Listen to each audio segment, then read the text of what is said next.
gunakan. Jadi sebenarnya begini, ketika Allah tetapkan satu waktu dan waktu itu dia minta kita untuk melakukan sesuatu, apa yang diperintahkan itu dilakukan. Di waktu sahara jangan mengaji, Pak. Di waktu sahara itu jangan baca Quran. Baca Quran itu adalah zikir yang paling bagus, amalan yang paling bagus. Tapi ketika masuk waktu sahara, berhenti. Apa yang dilakukan? Yang paling utama adalah istighfar. Karena Allah yang minta, wabil azhari hum yastaghfirun. Dan di waktu sahara hendaknya kalian beristighfar, jangan baca Quran. Waktu itu ketika menjelang waktu imsak, ya kumelo itama waktu imsak, berhenti baca Quran. Apa yang harus dibaca? Istighfar.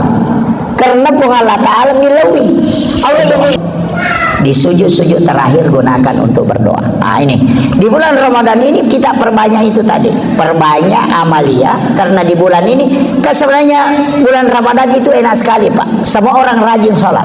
Kenapa? Setan sudah diikat. Cuma satu yang dilawan, hawa nafsu. Ini penting saya ingatkan. Jadi itu untuk imsak, itu masih boleh makan. Kalau imsaknya Indonesia, itu jedanya 10 menit. Jeda itu 10 menit, Pak. Makanya imsak masih ada 10 menit sebelum masuk subuh. Kalau di Saudi itu, oh enggak bisa. Makanya orang Arab itu kadang marah kalau dia mengatakan kalau imsak masih boleh makan. Marah itu.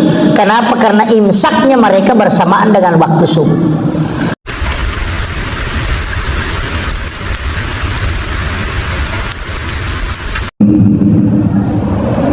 Assalamualaikum warahmatullahi wabarakatuh. Maulaya sholli wa sallim daiman abadan ala habibika khairil halqi kullihim huwal habibul ladzi turja syafa'atuhu li kulli khawlin minal akhwalil muqtahimin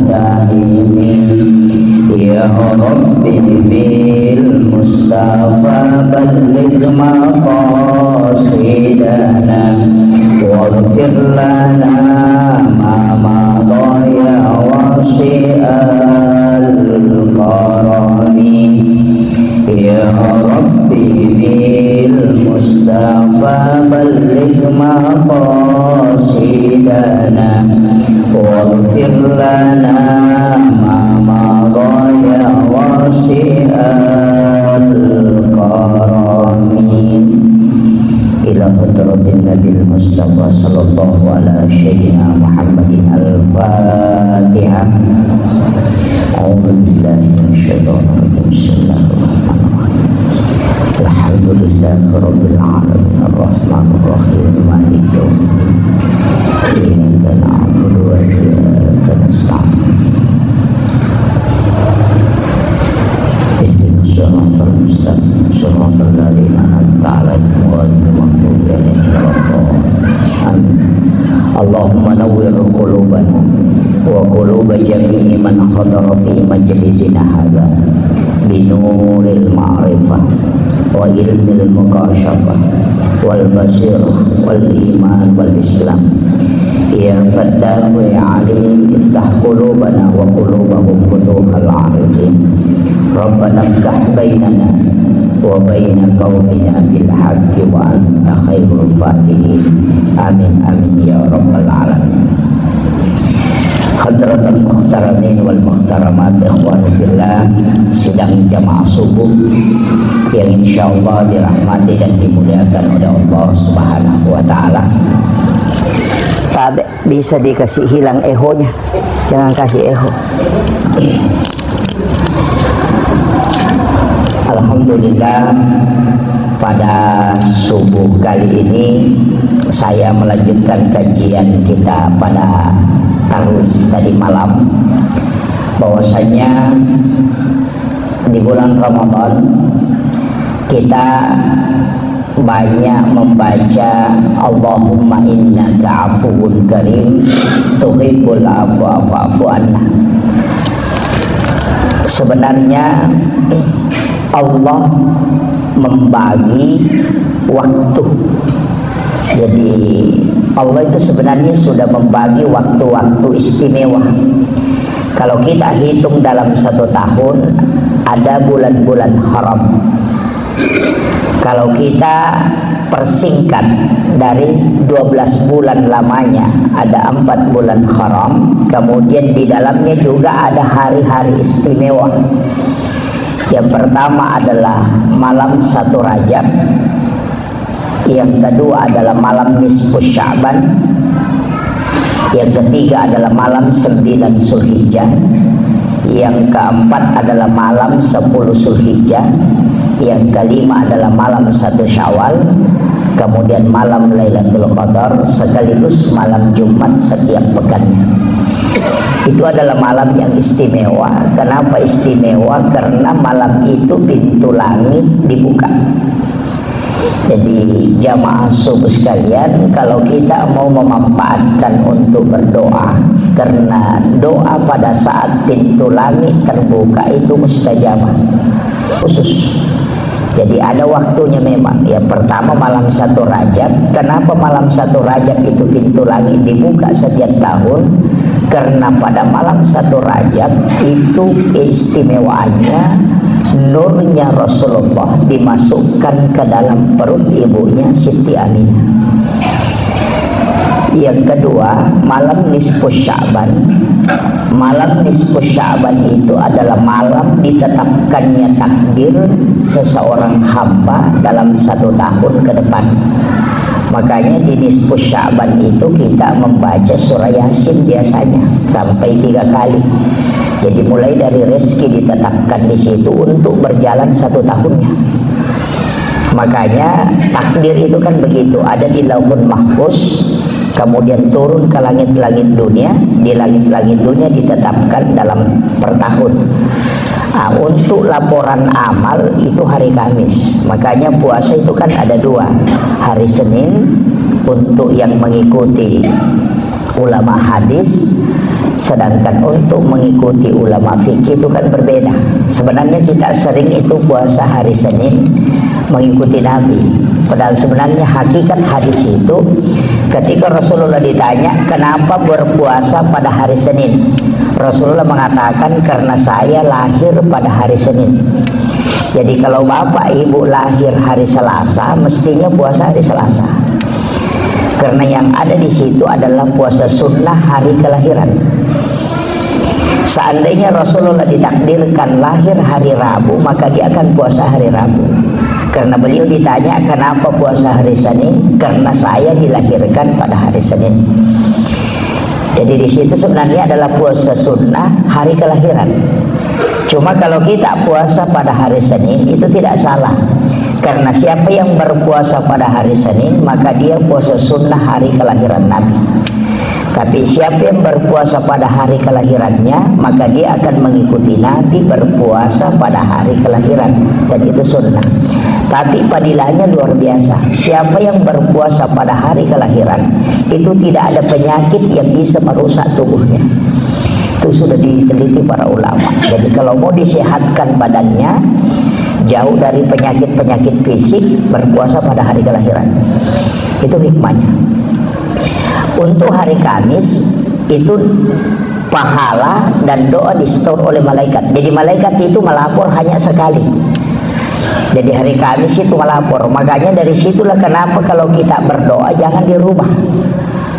Hari Senin misalnya minta rezeki, minta terus itu sampai hari Kamis. Karena kalau berubah-ubah malaikat juga nanti pusing, Pak. Hari Senin minta sepeda, Selasa minta motor, hari Rabu minta mobil. Malaikat belum lapor. Ini kan juga, jadi mesti juga dipikirkan. Jadi kaidah agama itu memang harus dipikirkan. Sama tadi malam, witir kita kan 21. Witir yang 21 itu, Pak, yang 2 rakaat itu tidak boleh niat witir. Jangan mengatakan usolli sunnatal witir rakaat ini. Malaikat pusing itu. SMS malaikat, saya sengaja sholat sunnah ganjil 2 rakaat. Malaikat bilang kalau ganjil itu bukan 2, genap itu. Makanya jangan katakan usolli sunnatal witir rakaat ini, tapi katakan usolli sunnatas safful witir, atau kita pakai minal witri, karena witir itu ganjil, kalau 2 itu genap. Jadi kalau dipisah 21, 2 kayak begitu. Karena memang ulama kita mengatakan begini, kalau tarwihnya 2 rakaat 1 salam, witirnya itu 21. Jadi itu yang pas. Jadi makanya kalau 21 itu niatnya yang 2 rakaat itu jangan niat witir. Karena witir itu ganjil, kalau 2 itu genap. Makanya kita niatkan usolli sunnata ma'al witri atau minal witri rakaatain. Jadi saya sengaja sholat bagian dari witir 2 rakaat. Atau kita pakai dalam ayat itu wassaflu wal witir, maka kita pakai usolli sunnata safful witir. Nah, kalau kita bahasa Indonesia, saya sengaja sholat bagian dari witir 2 rakaat karena Allah. Nanti yang 1 rakaat itu usolli sunnatul witir rakaatan. Nah, itu baru pakai rakaatan karena 1 rakaat. Soalnya witir itu kan 9, 7, 5, 3, 1. Nah, itu witir. Jadi besok mungkin kapal witir ya serarakan. Sudah pernah besok di witir ya serarakannya? Belum. Jarang. Padahal itu sholat sunnah witir jalan pintas mimpi ketemu Rasulullah. Itu kalau orang mampu lakukan. Saya kembali. Makanya malaikat itu kan melapor hari Kamis. Itu dari situlah sehingga Imamul Ghazali mengatakan ijabud doa arba'ina yauman mania. Kalau doanya mau diterima 40 hari jangan ganti doa. Nah, itu. Jadi jangan rubah. Makanya Nabi Musa itu kan berdoa sambil puasa. Itu kan 30 hari. Kemudian disuruh tambah menjadi 40. Jadi bilangan 40 itu Pak tidak sembarang. Kayak orang yang berdoa 40 hari itu insya Allah dikabulkan Pak. Yang penting tidak melakukan amalan yang bisa menyebabkan doa itu tertolak. Kenapa? Anak kita saja Pak, kalau dia minta sepeda 40 hari minta sepeda pasti dibelikan. Coba pikir, kecuali sepeda itu membahayakan untuk dia, mungkin kita kalau ada anak kita hari ini Pak belikan kak sepeda, besok Pak belikan kak motor-motor, besoknya lagi Pak belikan kak baju, pasti kita beli es krim supaya dia diam. Tapi kalau ada anak hari ini milau sepeda, Pak belikan kak sepeda, kita bangun Mak belikan kak sepeda, mau ke kantor, Ama ada belikan sepedaku, pulang dari kantor, Pak belikan kak sepeda. Bahkan 7 hari saja minta terus begitu kita akan belikan. Karena kita yakin bahwa dia betul-betul butuh. Begitu juga Allah kepada hambanya. Ketika hambanya berulang meminta dan tidak bosan-bosan meminta, maka Allah akan kabulkan. Itulah makna ayat itu ditutup wa isa sa'alaka ibadi anni fa inni qarib ujibu da'watad da'i iza da'an. Ada terakhir itu iza da'an. Ujibu da'watad da'i, aku terima permintaannya orang yang meminta iza da'an, ketika dia meminta. Kenapa lagi ditutup iza da'an? Karena ada orang berdoa sebenarnya tidak berdoa. Cuma begitu tadi sepintas selalu. Nah, ini kayaknya caranya begitu. Kemudian kembali, makanya ada keistimewaan Pak. Malam 1 Rajab nisfu Sya'ban, kemudian malam 9 Zulhijjah itu istimewanya karena pengampunan. Di situ paling bagus sholat sunat tasbih. Malam 10 Zulhijjah itu kan hari Lebaran Idul Adha. Itu malam hari Lebaran itu istimewa sekali Pak. Cuma kadang kita tidur. Usahakan di situ begadang. Jangan tidur sampai pagi. Beribadah kepada Allah. Istimewa sekali itu malam Lebaran. Makanya sebenarnya kan kita disunahkan puasa itu 3 hari. Puasa 8 Zulhijjah, puasa 9 Zulhijjah, puasa 10 Zulhijjah. Jadi itu kan 3 hari. 8 Zulhijjah puasa, 9 Zulhijjah puasa itu hari Arafah, 10 Zulhijjah itu juga puasa. Oh itu kan hari Lebaran, cocok. Makanya Rasulullah sunnahkan jangan makan sebelum Lebaran. Karena tidak makan kemudian berangkat Lebaran, nanti pulang dari Lebaran baru makan, itu dihitung 1 hari puasa. Itulah kenapa hari raya Idul Fitri disuruh makan, karena puasanya 30. Tapi kalau puasa 29 jangan makan. Dan itu sebenarnya itu kuncinya di situ. Makanya karena dia dihitung, orang yang tidak makan sebelum lebaran itu dihitung puasa. Tapi kalau bapak tidak makan sampai sore itu haram. Itu gitu. Cuma jangan makan sebelum lebaran karena itu dihitung satu hari puasa. Makanya disunnahkan di hari raya Idul Adha itu tidak makan kemudian pergi lebaran. Tidak makan minum, tapi tidak usah sahur.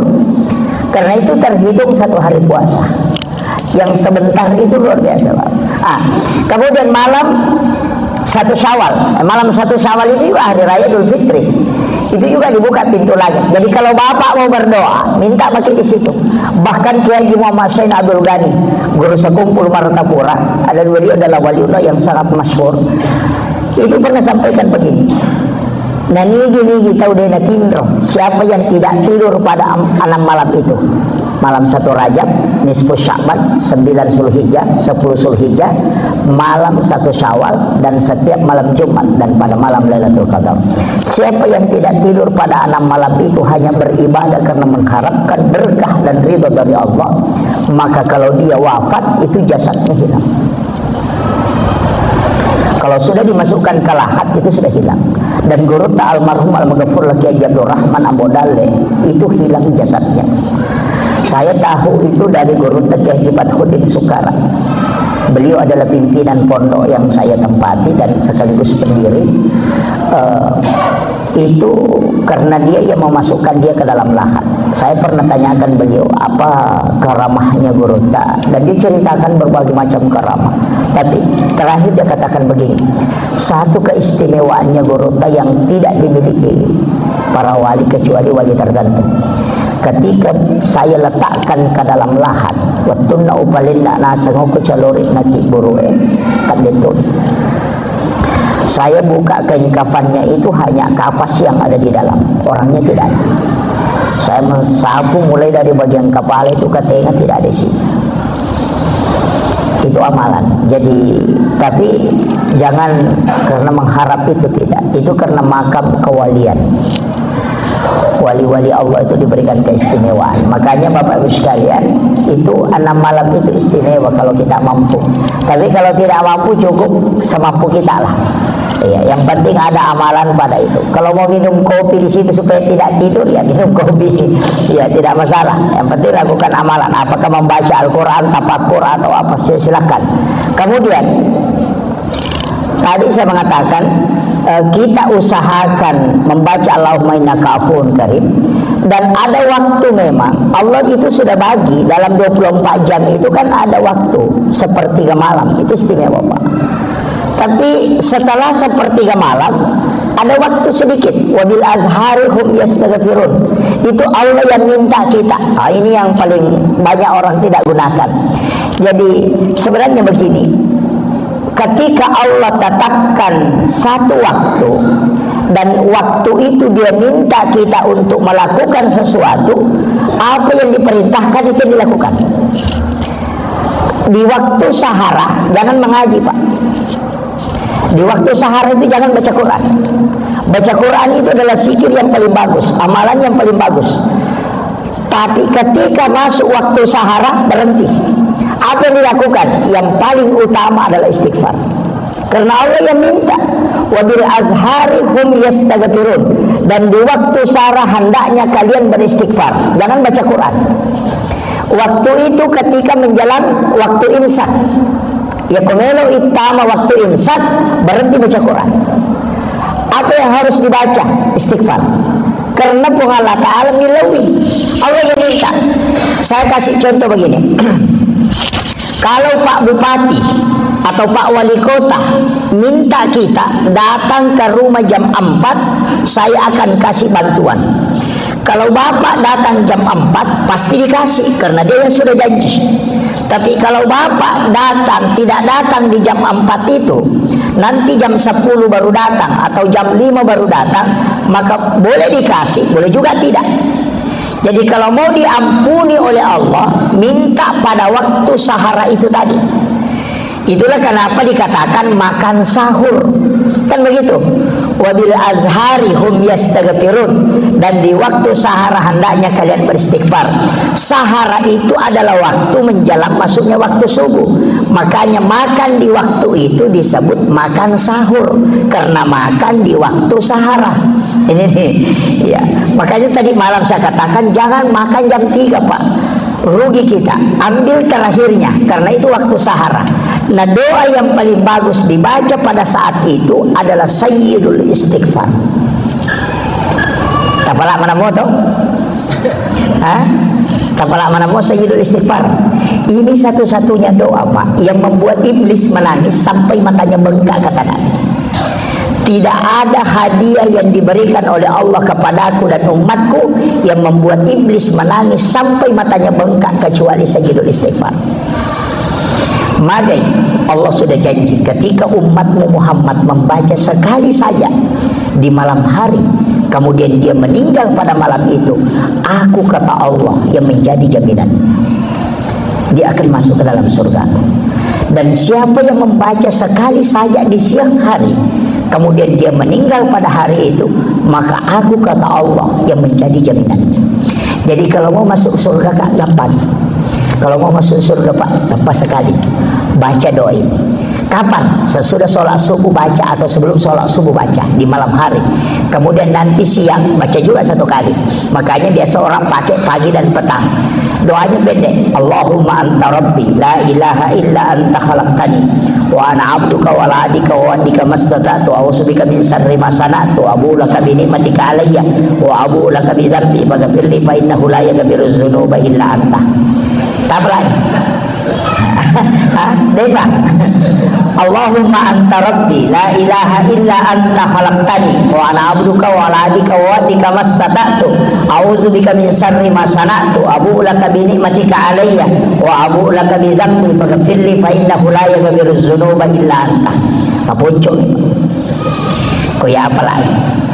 Kalau tidak hafal gampang, nanti pulang ke rumah ambil HP, ketik di Google Sayyidul Istighfar, akan muncul. Makanya Ustaz Google itu pintar ya. Nanti kalau pulang ke rumah buka itu, ambil picture-nya, baru kita hafal. Apalah ya Roba, Rasulullah menjamin tidak ada doa yang diturunkan oleh Allah kecuali membuat iblis menangis sampai matanya bengkak. Jadi iblis itu menangis. Kenapa dia menangis? Dia mengatakan, seharian saya menyesatkan umatnya Muhammad, tapi dengan membaca doa ini sekali Allah yang menjadi jaminan. Tidak ada umat terdahulu yang diberikan hadiah sebagaimana diberikan kepada Muhammad. Itu bayangkan Pak.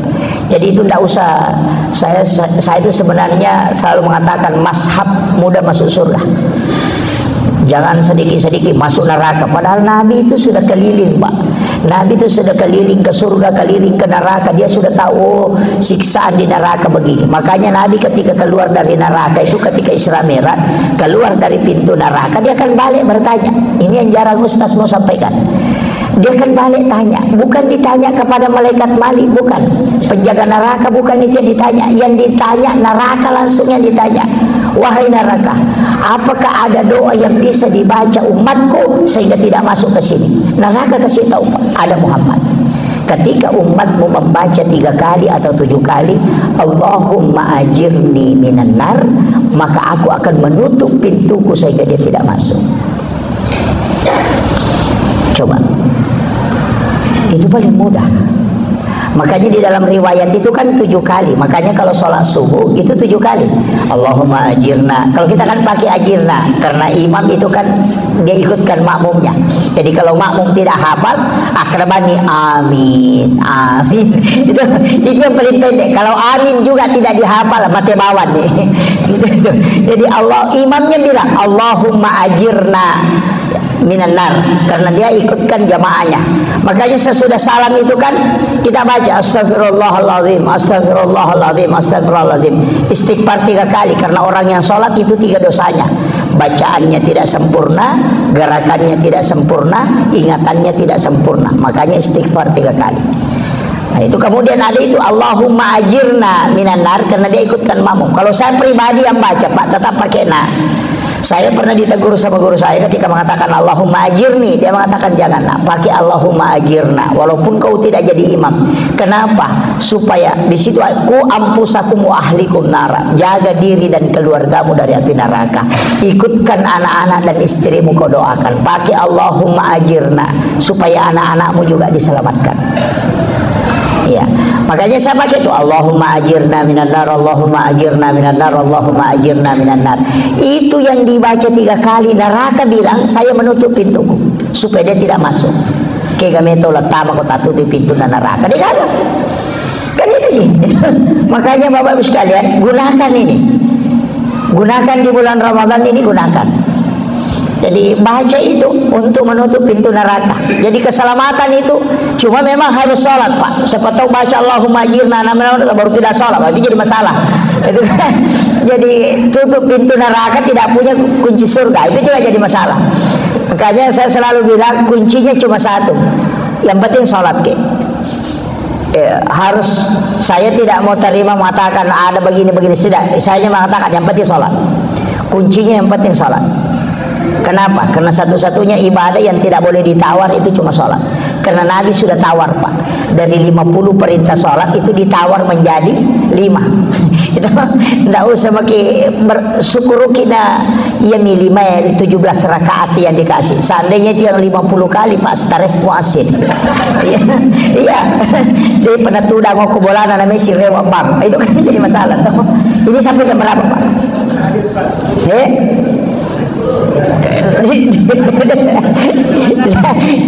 Ini sudah setengah jam ini. Jadi 10 menit lagi. Oh iya, saya lanjut ya. Ini perjanjian ini. Saya tidak boleh melanggar janji ini. Makanya setelah sebenarnya itu doa itu bergampang sekali.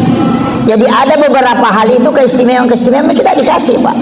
Jadi itu khusus untuk umatnya Nabi. Makanya tadi sholat itu saya katakan jangan coba tawar-tawar. Karena satu-satunya ibadah yang memang mutlak harus dilakukan itu sholat. Kalau ibadah lain kan bisa diganti, Pak. Puasa itu kan bisa diganti dengan fidyah. Kan begitu. Haji itu bisa diwakilkan. Namanya badal haji. Kalau kita tidak mampu. Kemudian puasa, anak kita boleh puasakan kita kalau kita misalnya tidak selesai puasa kemudian sakit, tidak selesai mengganti puasa kemudian meninggal, anak kita boleh menggantikan, namanya qada puasa. Kalau sholat tidak bisa. Dan satu-satunya ibadah yang tidak boleh mengambil 2 perbuatan itu cuma sholat.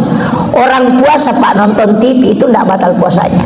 Orang puasa main yoker itu tidak batal puasanya, cuma pahalanya diskon.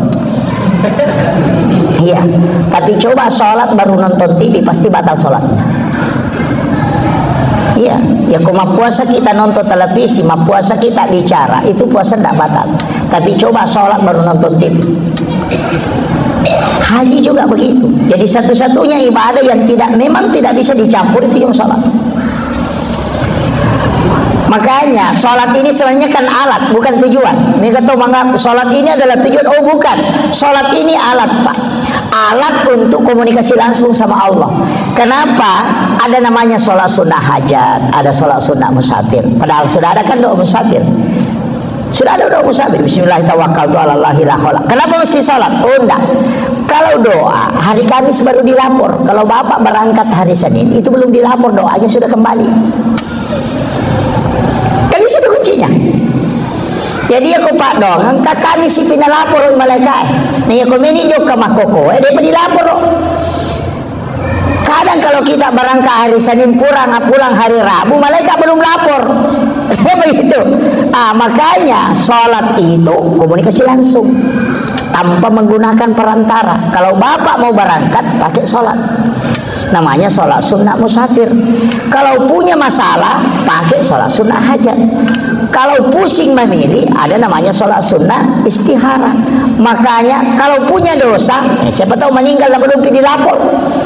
Kalau kau sudah taubat, makanya ada namanya sholat sunnah taubat yang pakai komunikasi langsung. Saya kasih contoh. Bapak kalau di Sorong mau ke Jakarta mau naik mobil, mungkin butuh waktu sekian bulan baru bisa sampai. Kalau mau cepat naik kapal air, mungkin hanya 4 hari. Tapi kalau mau cepat lagi naik pesawat, lebih cepat. Tapi kalau mau lebih cepat dari pesawat, menelpon saja. Begitu. Sama aja dengan itu tadi. Kalau mau lebih cepat pakai sholat, karena sholat adalah alat komunikasi langsung untuk kepada Allah. Itu sih kuncinya, Pak. Makanya kenapa ada namanya sholat. Jadi jangan anggap sholat sebagai tujuan, keliru betul itu. Jadi sholat itu alat. Makanya di dalam sholat kita berdoa. Di sujud-sujud terakhir gunakan untuk berdoa. Nah ini di bulan Ramadan ini kita perbanyak itu tadi, perbanyak amalia, karena di bulan ini sebenarnya bulan Ramadan itu enak sekali, Pak. Semua orang rajin sholat. Kenapa? Setan sudah diikat. Cuma satu yang dilawan, hawa nafsu. Makanya ada orang itu melakukan dosa di bulan Ramadan itu bukan karena setan, tapi itu karena syahwatnya, nafsunya. Makanya puasa itu mengendalikan hawa nafsu. Makanya baca Quran enak kalau Ramadan, gampang, bangun subuh enak. Kenapa? Karena sudah yang mengganggu kita tinggal satu, tinggal nafsu. Setan sudah diikat. Itu sudah diikat, Pak. Makanya mudah. Tapi biasa kalau sudah lewat Ramadan berhenti lagi tuh. Karena setannya sudah lepas. Itu. Makanya mau datang sholat berjamaah 5 waktu itu banyak orang. Puasa gampang. Kenapa? Karena tinggal satu yang ganggu kita. Makanya ini rahasia. Ini yang rahasia tapi tidak apa-apa dibuka. Saya buka di kitabnya Imamul Ghazali dalam kitab Ihya Ulumuddin. Itu ada bagian khusus. Kalau mau melahirkan keturunan yang bisa jadi ulama, di sini kunci. Berhubungan pas setelah berbuka puasa. Imam Ghazali dalam kitab Ihya Ulumuddin. Jadi pas selesai minum, sudah buka puasa, berhubungan. Kalau istri hamil karena hubungan itu, maka anaknya insya Allah bisa jadi ulama. Itu karena syaitan tidak ada yang mengganggu, syahwat itu sudah tertekan, dan waktu itu adalah waktu yang paling barakah. Cuma kendala karena sudah dekat maghrib ini jadi masalah, Bapak. Kalau itu makanya saya kasih tahu kuncinya itu. Karena waktu berhubungan yang istimewa itu kan ada beberapa, Pak. Yang pertama sesudah duhur, tapi jangan pakai kalau Ramadan. Itu disuruh mengganti, ya, disuruh mengganti 60 hari. Dan yang mengganti itu laki-laki, Pak, bukan perempuan. Laki-laki yang disuruh mengganti. Saya pernah tanya ke guru Pak Prof Quraisy, Prof, kenapa laki-laki yang mengganti padahal laki-laki perempuan sama-sama melakukan? Guru itu simpel sekali jawabannya. Dia bilang begini, laki-laki yang disuruh ganti karena laki-laki yang melanggar, bukan perempuan. Saya bilang kan dua-duanya melanggar. Dia bilang tidak. Analoginya begini, itu parang tidak akan masuk ke sarungnya kalau parangnya tidak lurus. Itu begitu. Jadi dia bilang parang itu tidak akan masuk ke sarungnya kalau parangnya tidak lurus. Jadi jangan salahkan sarungnya, tapi salahkan parangnya yang lurus. Makanya bapak yang disuruh ganti, bukan ibu. Ini nih, makanya laki-laki harus paham itu. Makanya jangan coba-coba. Kalau di luar Ramadan silakan. Itu ada hadisnya, Pak. Ketika Rasulullah mengatakan, ketika engkau ingin masuk ke dalam kamar ibu bapakmu di siang hari, maka ketuk pintunya. Kenapa siang yang disebut? Itu isyarat. Ini yang banyak orang tidak tahu. Kemudian yang kedua, sebelum dan sesudah sholat subuh. Lagi-lagi di luar Ramadan itu. Kalau di dalam Ramadan jangan coba-coba. Tapi kalau sebelum sholat subuh itu tidak masalah. Yang penting tidak masuk waktu imsak. Dan imsak itu Bapak Ibu sekalian, saya harus kasih tahu, imsak itu masih boleh makan. Itulah kenapa Rasulullah dalam hadis mengatakan, ketika masih ada makanan di tanganmu, sedangkan azan sudah dikumandangkan, maka silahkan habisi makanan itu, kau makan. Maksud hadis itu adalah azannya Bilal, bukan azannya Ummi Maktum. Karena di Madinah itu 2 kali azan dalam satu subuh. Azan pertama Bilal bin Rabah, itu tanda masuknya waktu imsak. Tapi ketika Ummi Maktum yang azan itu tanda subuh. Makanya ketika azan kedua, biar ada makanan di tangan, jangan makan. Makanya orang kadang keliru memahami hadis ini. Jadi dia mengatakan, oh kalau azan masih ada makanan di tangan, silakan makan karena ada hadisnya. Cocok nih, ada memang hadisnya, tapi yang dimaksud azan di situ adalah azannya Bilal bin Rabah. Makanya Nabi mengatakan kalau Bilal yang azan kau masih boleh makan. Karena itu tanda masuknya pajaruk kasib namanya, yang masih lurus naik ke atas. Tapi ketika ummi maktum yang asan, maka berhenti, karena itu tanda masuknya waktu subuh. Itu sudah masuk pajarus sadik. Nah, ini penting. Ada orang ngaji Pak, hanya buka hadis, tidak ngaji ke ulama, baca hadis. Ketika masih ada makanan di tangan dan asan dikumandangkan, silahkan makan. Wah, ini tidak masalah. Itu stres. Itu makanya orang keliru, karena dia baca hadis baru tidak belajar ke ulama. Itu bahayanya. Kayaknya ini penting saya ingatkan. Jadi itu untuk imsak, itu masih boleh makan. Kalau imsaknya Indonesia, itu jedanya 10 menit. Jeda itu 10 menit Pak. Makanya imsak masih ada 10 menit sebelum masuk subuh. Kalau di Saudi itu, oh enggak bisa. Makanya orang Arab itu kadang marah kalau dia mengatakan kalau imsak masih boleh makan. Marah itu. Kenapa? Karena imsaknya mereka bersamaan dengan waktu subuh. Nah, itu jadi masalah. Makanya di Indonesia ini pakai antara. Kenapa ulama kita pakai antara 10 menit? Karena dia sudah tahu. Maka dia rugi macam apa. Cek dek melibat tu atau 5 tambah mau apa. Nah, makanannya adalah nasi. Kan begitu. Nasi kalau diambil satu kali itu dimakan 3 menit itu dah habis. Sebab kalau orang Arab kurma, ambil kurma 1 biji makan baru minum itu cuma 1 menit selesai. Kalau kita napa sih gandrus mandre, itu jadi masalah. Apalagi kalau mengikuti sunnah Nabi, makan dengan mengunyah 40 kali kunyahan baru ditelan. Jadi rokoto mandre kapata puluh kita mengunyah baru kita telan itu makanan supaya sehat. Kalau kita Pak opor kiri opor kanan masuk itu sudah itu. Makanya lambung itu kadang cepat kalah. Makanya sebenarnya jangan makan 6 jam sebelum tidur, jangan makan. Kalau buah 3 jam sebelum tidur jangan makan. Tapi kalau lambungnya mau sehat mau kuat, jangan minum setelah makan. Minum sebelum makan, setelah makan jangan minum, supaya lambung itu sehat. Itu Habib Lutfi itu terbiasa dengan itu. Kalau orang setengah jam setelah makan baru minum, insya Allah lambungnya sehat. Kita Pak masih ada nasi langsung minum. Wah, itu makanya lambung itu tersiksa. Nah, tangan masih basah, kita sudah tidur. Wah, itu stres lambung itu. Karena lambung itu 6 jam setelah makan masih beroperasi. Nanti makanan habis di dalam lambung itu ketika 6 jam. Makanya jangan tidur setelah itu. Ini sudah lewat Pak. Akhirul kalam. Wallahul muwaffiq ila aqwamit thariq. Assalamualaikum warahmatullahi wabarakatuh.